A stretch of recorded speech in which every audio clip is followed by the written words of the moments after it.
প্রিয় দর্শক, এই হচ্ছে সেই আয়নাঘর, যে আয়নাঘরে শত শত মানুষ গুম করে এখানে রাখা হতো এবং বছরের পর বছর তারা এই অন্ধকার গহীনে থেকেছে।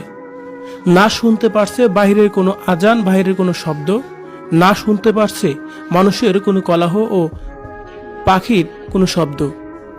এই অন্ধকার ঘরের মধ্যেই তাদের বছরের পর বছর কাটানো হয়েছে। নাম দিয়েছে আয়নাঘর। কিন্তু এই আয়নাঘরে কঠিন এক অন্ধকার, সবসময় অন্ধকারের মধ্যেই থাকতে হয়েছে তাদের।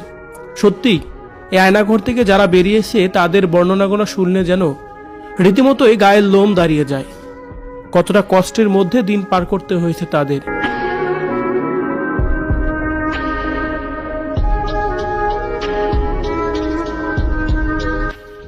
গহীন এই আয়নাঘরের ভিতরে আপনি থাকলে কতদিনই বা থাকতে পারতেন?